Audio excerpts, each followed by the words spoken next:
wasn't that busy as yesterday, but yeah, we still had time to do a lot of things. I went to the gym in a long time because we had a lot of guests recently and a lot of work, so I hadn't been in the gym, but now we are back in our routine. How about yourselves? How do you feel? How are you?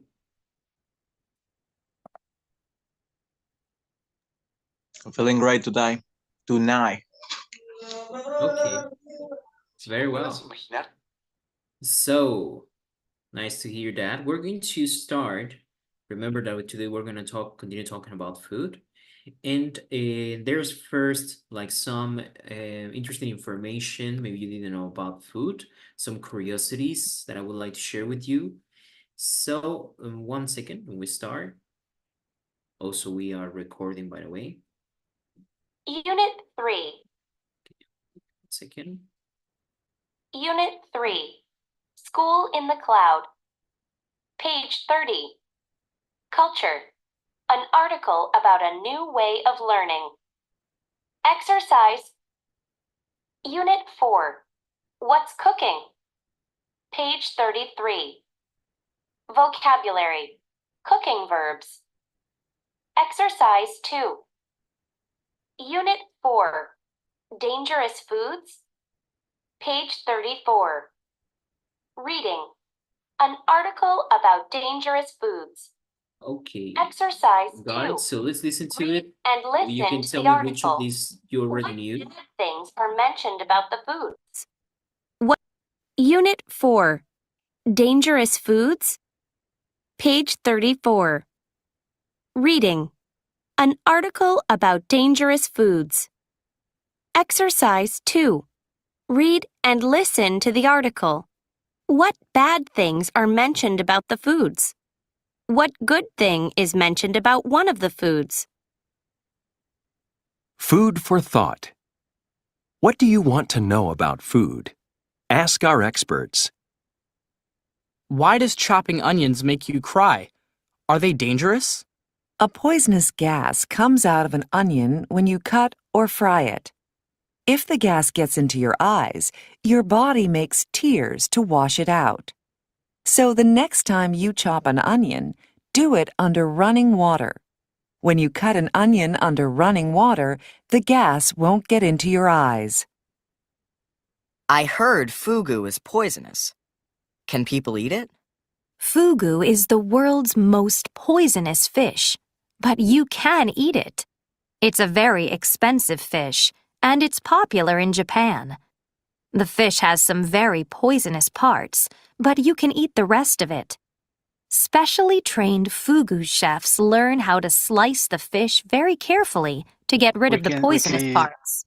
If you are ever in Japan and want to try fugu fish, This one? you'll have to be very careful. You'll have to go to a restaurant with a fugu-trained chef, unless you want it to be your last meal. Can garlic get rid of evil? According to legend, garlic can protect people from vampires. Of course, vampires are only in the movies, but garlic can protect us from other things. For example, mosquitoes find their victims by smell, and they don't like the smell of garlic. When you eat garlic, the smell comes through your skin. If your skin smells like garlic, a mosquito probably won't bite you. Why are so many people allergic to peanuts? Peanut oil contains a chemical called glycerol, which can be used to make dynamite. Many people are allergic to glycerol. They get sick, have trouble breathing, or get a rash after eating food with glycerol in it. Many dogs are allergic to peanuts too. Even the smallest piece of peanut can cause serious problems for people or animals with peanut allergies.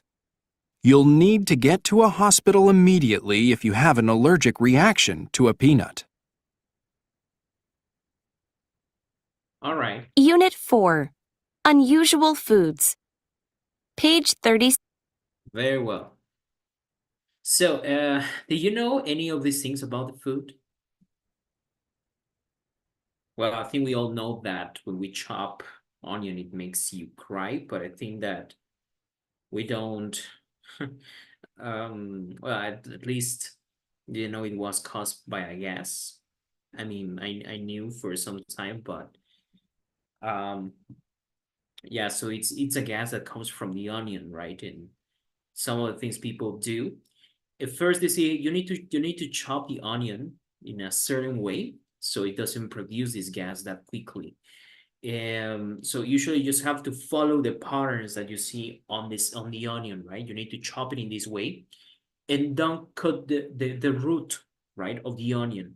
That's how you avoid it to make you cry, because once you cut the onion, the root of the onion, it will really be more this gas, it will go into your eyes. All right.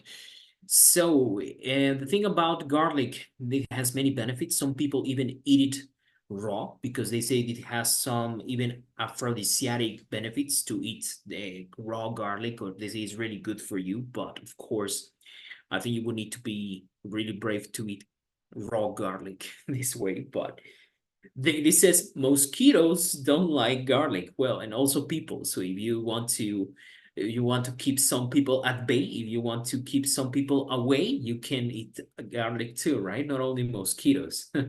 So it's a good way to keep everyone away, right? All right.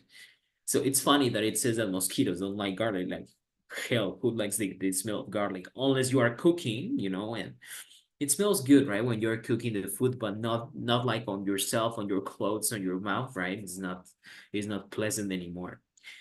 All right, okay. Then about fugu fish. I never tried. I don't know if I would ever do it. I think it's too risky. I would never try fugu. Have you ever tried fugu, or would you like to try fugu? Fugu fish?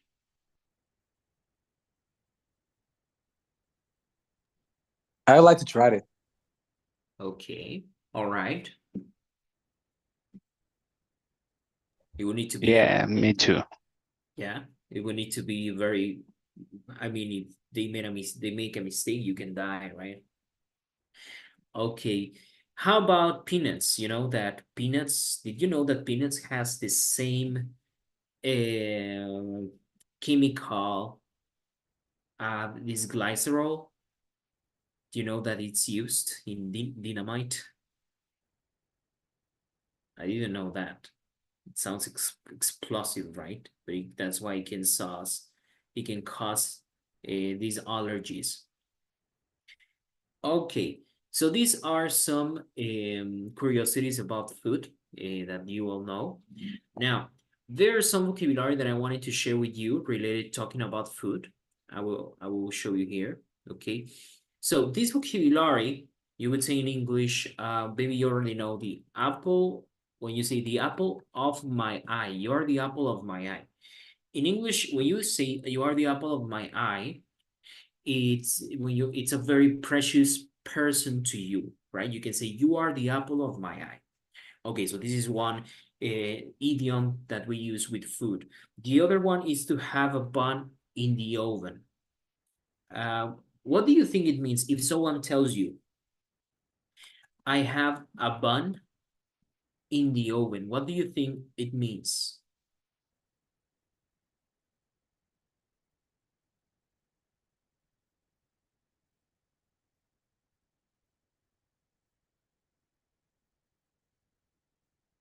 What do you imagine? Oven. If someone tells you, I have a bun in the oven, what do you imagine? Como que ya cayó el chahuizle. Yeah. Okay, well, so it means you can use this when a person is pregnant. If someone tells you I have a bun in the oven, means I'm pregnant. So it's a way of saying she has a bun in the oven, right? So it means that someone is pregnant. It's a way to say, yeah, because it's funny. Just like a bun is baked in an oven and it's getting ready. So the same with children, right? So in English, someone can say you have a bun in the oven. The other one is a bad egg. If I tell you this man is a bad egg, what do you imagine?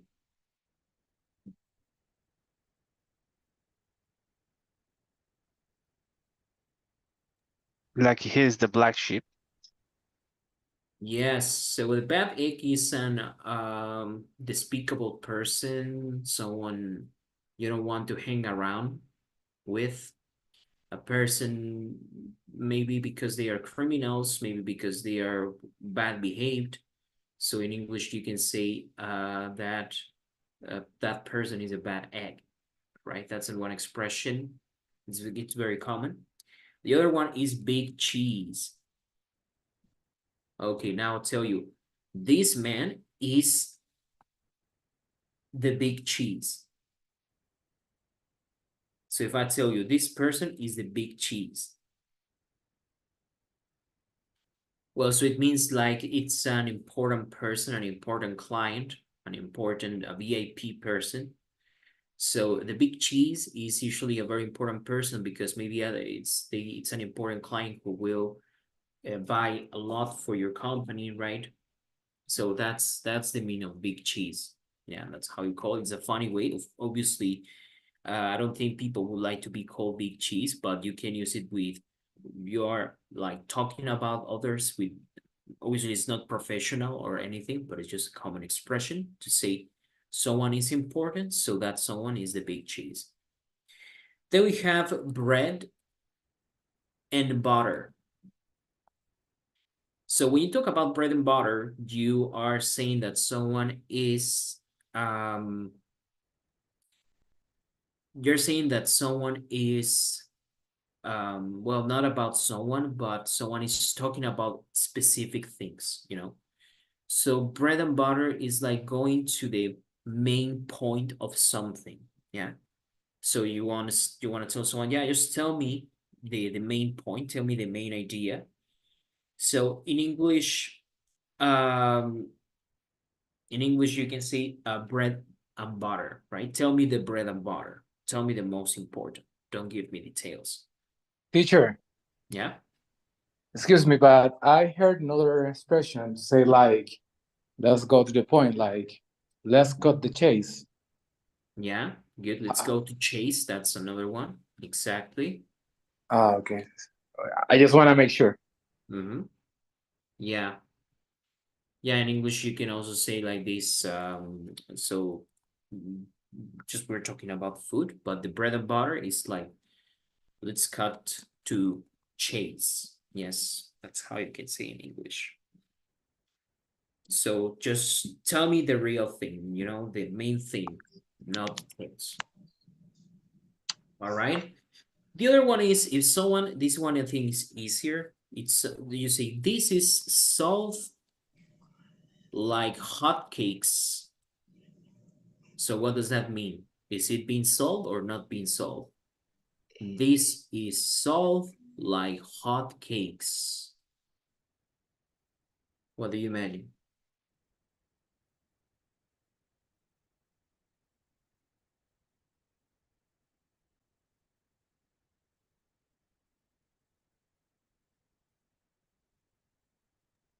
People buy it like fast. Mm-hmm. Okay. So it's something that is being sold fast because people love it. Exactly. Okay, very well. Then if you know this, the previous expression that I told you, bread and butter, let's go to the chase. We have a similar that is in a nutshell. In a nutshell. Do you know the expression in a nutshell?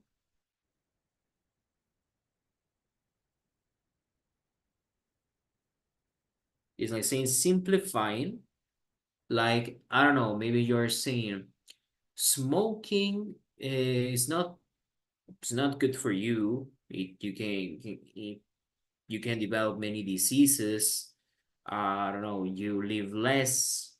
So in a nutshell, it's bad for you. It's like saying summing up. To sum up, yeah, in a nutshell. Like you want to say briefly, like you're resuming, you're making something very short for people to understand. You say in a nutshell. Okay. So we could also say in English, when you don't like something, you simply say, it's not my cup of tea. It's not my cup of tea, right? So just simply saying, it's not, you don't want to say like, I hate it, it's disgusting. You can say, it's not my cup of tea. Okay, very well. So what if someone or something is the cream of the crop? What do you think is the meaning of the cream of the crop?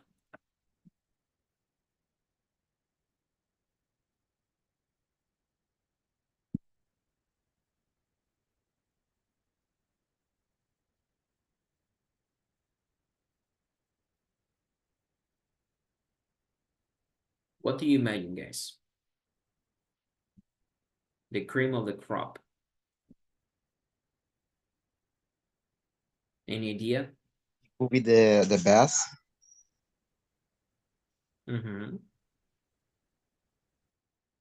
Yeah, so when you say the cream of the crop is the best of the best, the top.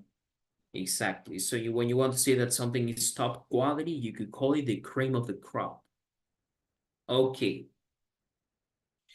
And then what if you want to say, okay, I need to butter up this client. I need to butter up this client. Or I need to butter this client up.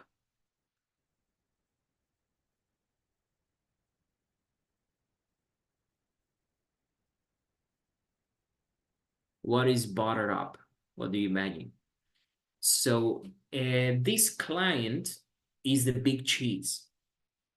So, before going directly to the point, before cutting to the chase, you need to butter him up a bit.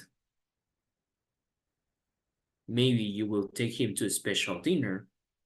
Maybe you will give them the best treatment.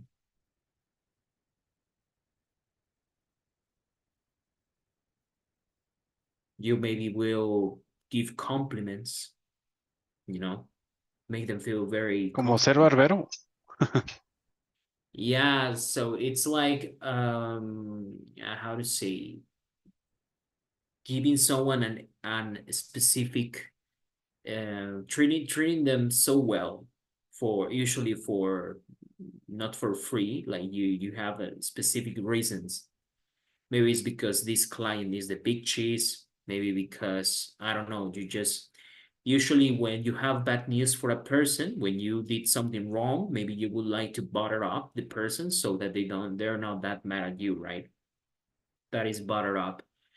Okay, so butter up is like that, right? To be extra nice, extra good with the person, so they feel better, they feel more comfortable. Okay, finally, other expression is to bring home the bacon. Bring home the bacon.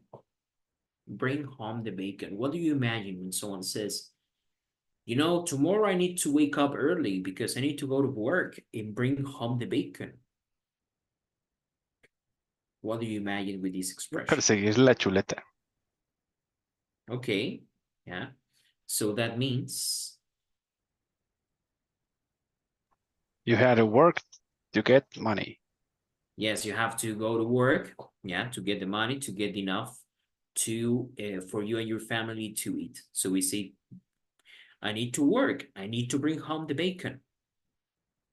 Exactly. All right. So there we go, guys. We have here like many expressions you can use. Apple of my eye, bun in the oven, bad egg, big cheese, bread and butter, cut, well, in a nutshell, cup of tea, cream of the crop, select hotcakes, butter up, and bring home the bacon. All right. So these are some expressions, right, that we use when we go to the restaurant. Now, what about when you want to, let's imagine that you go to the restaurant, and usually one of the situations when people go to restaurants, you can think about any reason, but people go to restaurants just to enjoy the food, to have a good time. But it's more like It's more like a social reason, right? People go to restaurants because they want to spend time with the person themselves. So maybe the quality of the restaurant is good, but if you have friends, if you're dating someone, you would like to take them to the best restaurant, right? To a fine restaurant. And it's the same when you, for example, think about clients, right? There are some business dinner, like dining, fine dining that you have with some clients. And sometimes it's part of the protocol of the company. Sometimes you do it yourself, so you can you need to butter up the client. So yeah, usually people are like this, you know, they would make something nice to you, right? In this business environment. So even if it's not a business and it's a social reason, and you want to invite your best friend or you want to date this girl or this boy for the first time, so you need to consider some fine dining etiquette rules, right? So etiquette. Do you think etiquette is important?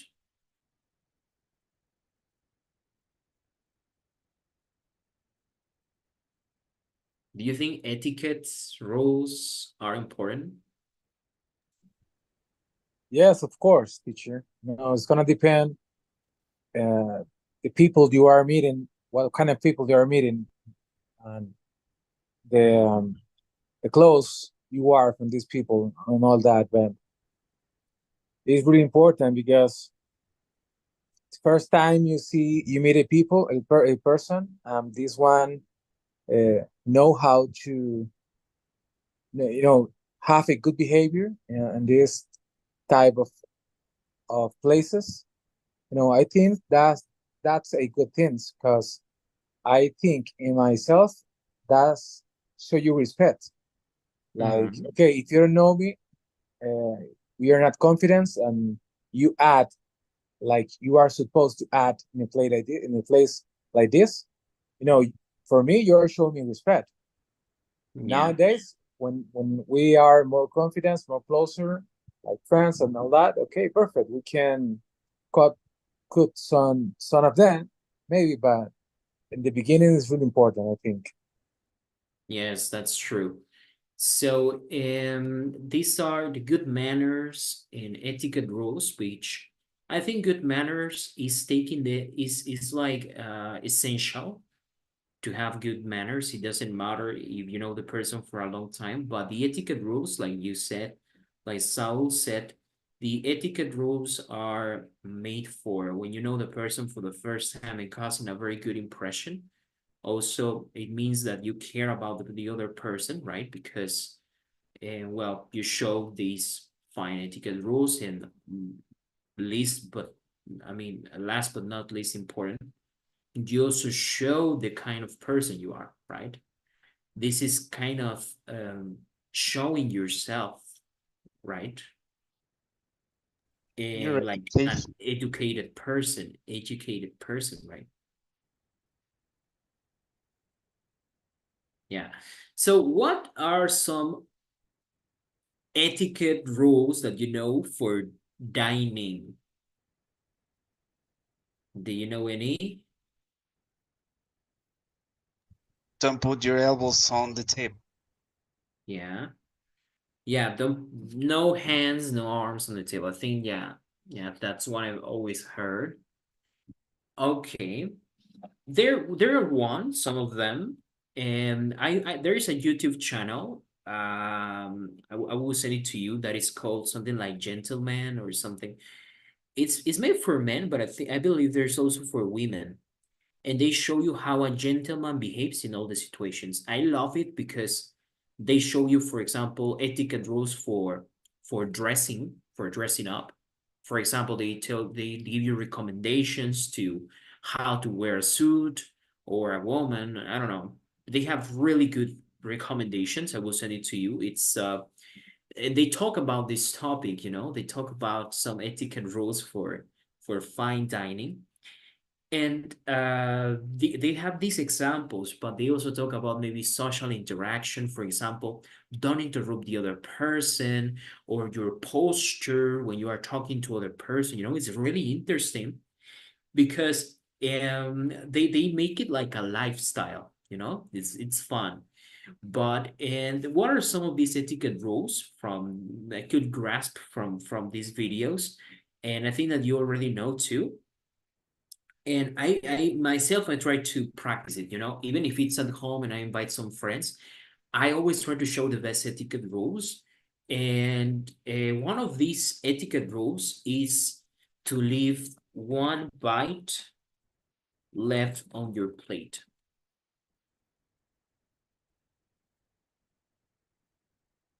So this is one, leave one bite left on your plate. And I want to say that this is controversial because in some context, and for some specific people, they teach you, hey, when you eat, finish your food. And I think it also has to be with some costumes around the world and depending on the culture. At least my family, they will always tell you, hey, you need to finish your food. You're not going to leave that broccoli behind. You need to eat your broccoli. And the same for everything, yeah, because at least in some, I don't know how it's in your countries or in your cultures, because in some countries when you leave one bite, when you leave a piece of food, it means you didn't like it, or it means that I don't know. Yeah, basically that's the problem. Yeah, that you didn't like it, that's why you didn't finish your food. And in this context, so when you enjoy the meal, it means that um well, I think the point is to show that you are not voracious. You know my meaning? Voracious, like you are not that hungry, because if you eat quickly and you live in words, like obviously I think there are some things that are not good manner, like for example, licking the silverware, licking the spoon, licking the fork, the knife. You should, well, if you lick the knife, you could cut your tongue, right? But they say licking the silverware is something really bad to do, as well as obviously licking the plate, right? You shouldn't do it. Or with your fingers, just taking some of the food and, not good for etiquette. What do you think about this etiquette rule? Do you think it's polite? I'm not going to say if it's correct or incorrect, but you think that in a business dinner, will you leave one bite left on your plate? Would you follow this advice? Here now, we actually clean our dishes. Mm-hmm. You mean you clean this dish with like you finish everything, right? Everything, yeah. Okay. Leave nothing in the plate because Oh, okay, nothing in the plate. throw the Yeah. food to the trash. I think is not a good thing. Mm-hmm. Okay. Yeah. This for your grandma or your mom, Yeah, actually. it could be offensive, right? Yeah, You should finish exactly. all your food. You're in problem. Okay. Yeah. Well, teacher, in my case, I think it's gonna depend. If I go to a restaurant with my friends, like colleagues or partner friends, I always left some bite in the Mm-hmm. plate, and even if I don't pay in the check, if someone is inviting me, I try like to eat like less, more or less, like a lot less that I normally eat. For example, I normally eat 3 slices of pizzas, and we are 3 friends, but they invite me. I just eat one or one and a half or two maximum, like I try like don't be the last one and touch the food. Like even if we left one slice of pizza, I try I try to be not I try not to be the person who take like the last one, you know. I try Mm-hmm. okay, I eat it and then let the other ones like take more and more, and I like quiet. Yeah. You know, something that I do, but I don't say it's a bad thing or a good thing if you don't do it. But when I am in my home with my mother, that I went like this weekend, it's last weekend. So when I am in my mother house, I used to eat like everything, you know, because I don't have like to be so polite or like that. But when I live, when I hang out with my friends, I try to left one bite in the plate and then to be the last one in it if I am not paying the food. Mm-hmm. Okay. Yeah, I do the same. Like, even if it's we are having pizza, I never like to eat the last slice. I think no one, right?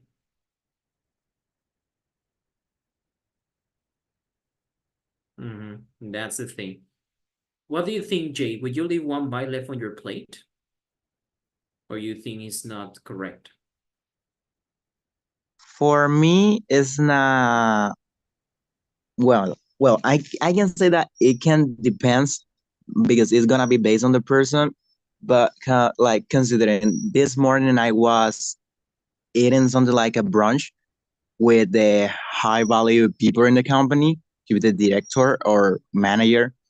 And for some reason, this is not the first time that I eat with them, but for some reason, they always left something in the plate.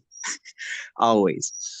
No Mm-hmm. matter if it's, I don't know, a beans, rice, bread, pasta, a piece of the fish that they don't like, a little piece of meat, whatever thing, but they always left something in the plate.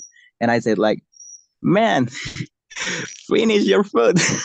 Mm-hmm. Did you have some a little piece of meat? Why you don't eat it? But it's how I told you. It gonna depends of the person because in my case, I don't like to left things in the plate. For me, it is kind of disrespectful for the people that I prepare the food. Yeah. Yeah, I think the same. Well, that's one of the etiquette rules. But yeah, like, um, I think that many people think like you, and I think in other countries it could be different, right? I mean, the etiquette rules in some countries can be very different. I think that, for example, in Turkey or Turkey, that is now pronounced, uh, well, I don't remember. I think it's Turkey. So it's polite. It's an etiquette rule that you spill, like you make a mess while eating, you know? So we know that it's not really good here. It doesn't cause a good impression if you are a messy eater, right? That means that you spread all the soup over the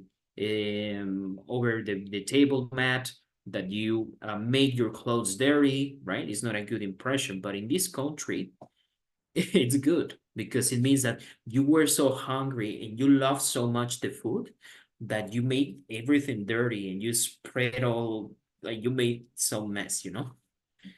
And I don't know if it is in what country, but burping, this sound that you make when you eat and there is gas in your stomach, they say that burping is also a really good thing. Like in some countries, it's like, wow, you love the food, so you burp. Oh, thank you for Perfect. burping. You love my food. I think it's in Egypt. In Egypt, yeah. That's really See. disgusting. Yeah. But Yeah. yes, I have heard that too. Mhm. Yeah, so well, here definitely is not a good idea, right? But let's go to the next etiquette rule, and for this I want to show you a plate. Um,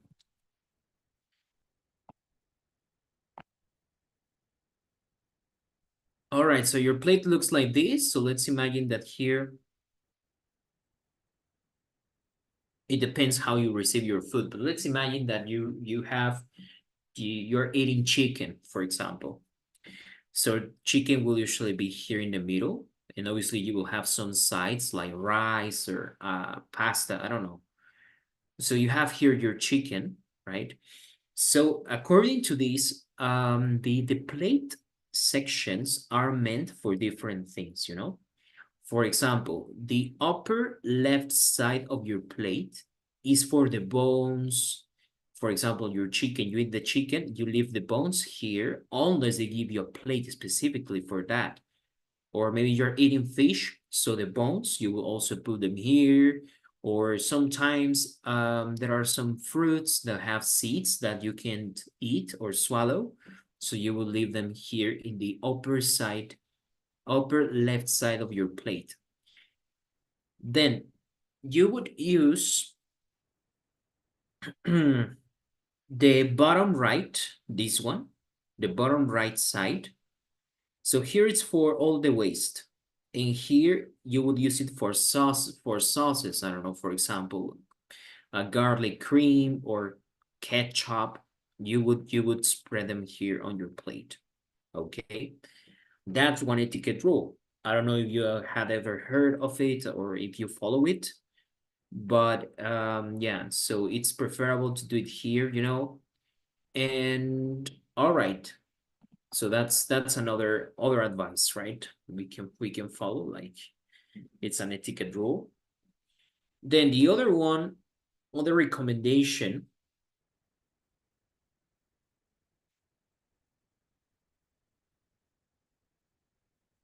is like if you're drinking, let's say that you're drinking now, I'm going to show you a glass, or even better, cup of wine. Okay.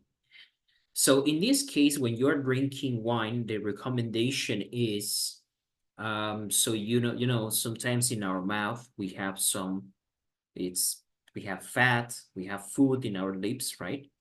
So the recommendable thing is that you clean your lips, your lips with this napkin, yeah, that you are given. So the thing that you do with wine when you are drinking, right? The edge of this cup of wine, you need to keep drinking from the same side, right? For example, let's say you sip a bit of the wine, and you make it dirty because obviously your mouth will make it a bit dirty, right? So you make this part tainted, right? It's a bit dirty, it's a bit tainted, yeah, here, yeah. So what you're going to do is to drink from the same side during the whole dinner. So you are not going to, okay, let's imagine now I have this thing. Let's imagine this is a glass, right? So if I drink here, I keep drinking in the same side that I drank previously, right? Because if I do like this and this and this and this, my it will be stained from my lips all around, you know. So what I do is to keep drinking from the same side, you know. And also when you are eating, they say don't make noise. Obviously, you shouldn't make noise with your mouth. You should close your mouth while eating. I think we all know that. But for example, if you're going to place the cup or tea, I don't know, or a glass of water, anything, you don't make noise like this. No, you just like very delicately you put it back on the table, right? Like this. Not this one, yeah. And also it's recommendable like these slow slow motions, right? Of your hand, of when you take the silver, we're doing it slowly, right? There's no need to rush into the food. And that's one of the things they say, right? Not to make noise. The thing about the cup, right? Also, how you grab the wine, right? How you grab the cup of wine. You know, some people grab the. I don't have a cup of wine right now to show you, but some people grab the wine like this. You know, like there is the tail of the cup of wine and they grab it like this, you know? Imagine this is a cup of wine, so people sometimes grab it like this, you know? I don't know how you drink wine, but they say that if you do this, there are some drinks that are meant to be drunk cold or not warm, you know? So if you do this, it's not actually correct. So the best thing is that you grab it from the tail of the cup, you grab it from the tail and you drink. And some other drinks you can doesn't matter. You can do it like that because it's supposed not to be cold. Maybe it's a little bit warm. I don't really know the details, but I would like to ask you, did you know this thing about the how to drink when a glass or a cup? And how do you drink wine? You have to use only 3 fingers. Okay. When you drink wine, like this. Exactly. Yeah, exactly. Okay. Mm-hmm. Yeah, you I grab the don't have to drink all the wine, just a little bite, a little, how do you say, traguitos? yeah, little sips, little Sips, sips. yeah. Not in one drink, just in Yeah, sips. the sips the one. Okay. Yeah. For me, I know it's understandable, but when people, sometimes people, they're messy eaters and their hands are dirty, you know. Obviously, if you eat chicken with sauce and, you can make yourselves dirty. Your fingers can be dirty. But if they touch, for example, the glass or the cup, they can make it dirty too. So sometimes it's not pleasant when your silverware, when your cup or your glass um, have these stains, So that's why they say also to be careful with this. Your lips also, you need to make sure you don't leave rest of food on the glass, these kind of things that can gross out some people. Some others don't care, right? Like, but if we're talking like a fine dining in this environment, I think like every single detail, you are not there to eat, right? You're there because it's a like kind of ritual. It's like kind of right that you follow when you are in this environment, right? So it's more like a social situation. It is not really about the food, even though food is a protagonist in the dinner. So what matters the most is your behavior, and sometimes there are some companies that have these job interviews. I'm not talking about job interviews where the human resources manager, sometimes the processes go, for example, for very high, very top positions. And sometimes it's even the owner of the business that will invite you to dinner. Maybe you already work in the company and they will give you a promotion. And in this case, how you behave when you're eating, it's like very important for them because they know if you are patient, they know if you are pay attention to details, if you show education, So that's why all these etiquette rules, right? Not mentioning the manners that we should show all the time. Okay. All right. Very well. What else? Well, I don't know if I mentioned, yeah, not licking the silverware. Like you're not going to, even if it's a soup, right? You're not going to lick the soup every time you eat. That's one of the. Do you know any other etiquette rules for fine dining?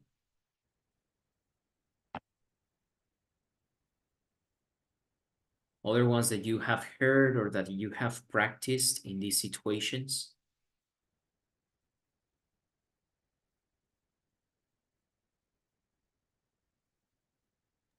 Yeah, a lot of forks and knives that I use for a single meal. Mm-hmm. The fork for the meat, the fork for the salad, something like that. Yeah. Okay, Saul. Yes, I want to say that I don't know if I don't know if it's the real the correct name, but the napkin. The So, napkin. someone you have to put it like in your legs or in your chest. I don't know exactly the They good say it needs to be on your lap, on your legs. or some people like put it in the chest, like they put it inside Yeah, like babies. of the shirt. Exactly.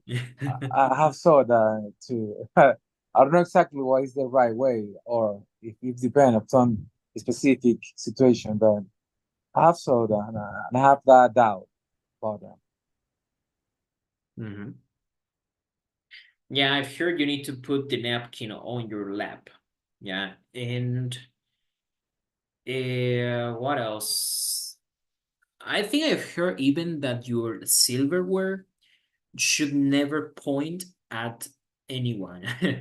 Like for example, you have your knife, and the knife should never point at another person. But I don't know if this is like more extreme etiquette rules or if you have heard anything different. Like Oscar mentioned, spoons, and there are different kinds of soup of spoons. For example, there are spoons for soups. So when you have a spoon for soup, you can take it and you can sip and you can even make this kind of noise, when you sip the soup from the spoon. But these spoons are usually deeper, they are meant for creamy soups or very liquid soup. There are other kind of soups that because this spoon that I told you, the one that is for soups, you are not supposed to introduce it in your mouth. For example, if you are eating soup and then you just sip, use when it's this kind of spoon and you have a soup or creamy soup, you sip, but you never introduce the spoon in your mouth. And there are other kind of spoons that you can introduce in your mouth, but they're usually smaller. Like there's everything, even the way you cut a meat, how to hold the knife, how to hold the fork. I think these are things, right? Um, but we're like in a very formal and particular and business context, right? Okay, this is very good when you want to cause impression. Sometimes you're so nervous in these kind of situations, you don't even focus about the food. But that's the point, right? I think restaurants are more like a social opportunity. Okay, guys. So now we're going to continue. We have this activity. We have two people. We have mom. We have Josh and his mom. So in this case, we're going to listen to the conversation. This is some vocabulary about cooking. I think you know some of them, but we're going to get really into in the next class. And all right, we also mentioned a bit of restaurant vocabulary, but we're going to check. I think you already know some vocabulary, how to order food, or how to or how to get the check. But we're going to check this some other um, phrases in English that we use for this case. But now we're going to play this. We're going to play this audio, Unit 4. and you're going to help me complete the Page conversation. 36. Okay, so Vocabulary. Adjectives describing foods. Exercise 4. Match the definitions A to J with the adjectives in sentences 1 to 10. Then, page 37. Say it right. Listen to the questions. Notice the stress on the word after the verb in the if clause. Notice the stress on the verb in the clause asking about the possible consequence. If you had dinner with a famous person, who would you eat with? okay, let's go. Unit 4. Family recipes. Page 38. Conversation. It's a one-pot meal. Exercise 1. Watch or listen to the teenagers. All right, let's go. Got it. Page 38. Exercise 3. Listen to Josh getting cooking instructions from his mom. Complete the conversation. Hi, Josh. I'm going to be home late. I need you to make dinner. Really? Yes, we're having spaghetti. It's so easy. It's a one-pot meal. Okay. What do I do? First of all, put the beef in a pan and fry it. While you're frying the beef, chop an onion and some garlic. Okay. Then add the onion and garlic to the beef and fry it for a few more minutes. Okay. What's next? Open a can of tomato sauce and pour it into the pan. Okay. Do I need to mix it together? Of course. Stir it for a couple of seconds. Do I need to add any spices? Yes, add a pinch of salt and a little pepper. Great. And that's it? Yes. Just let it simmer until I get home. You know, cook it just a little, not a full boil. Then we'll cook the pasta when I get home. Okay, Mom, but that's another pot. Spaghetti is a two-pot meal. Oh, Josh, it's still easy. Okay, so now we complete. What is the meaning of one pot meal?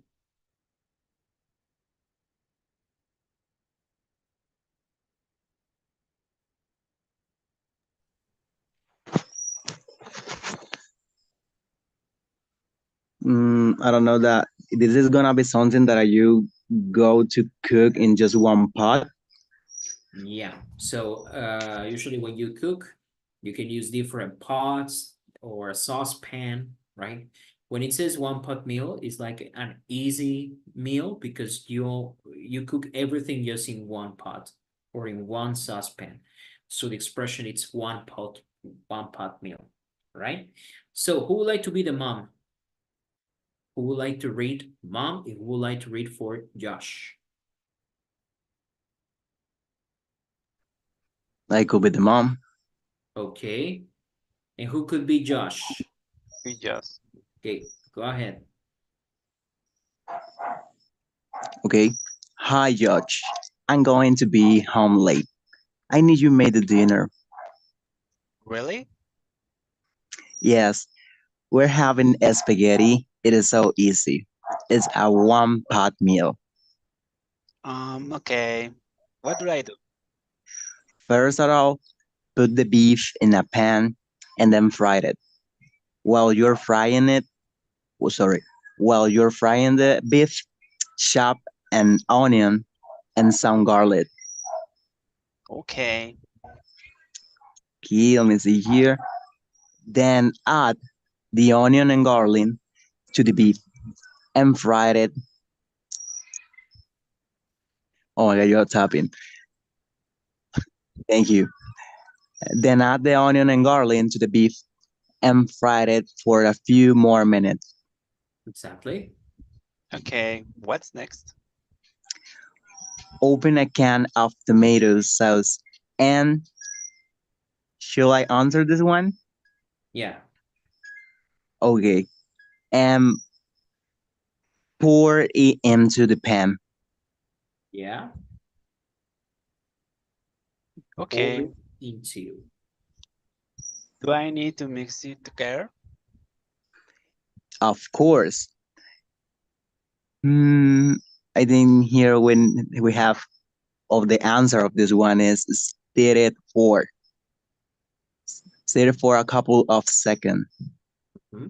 What is stir? That's a good question. Okay. So we say stir is like mix. Usually you take the spoon and you stir, you move. Yeah.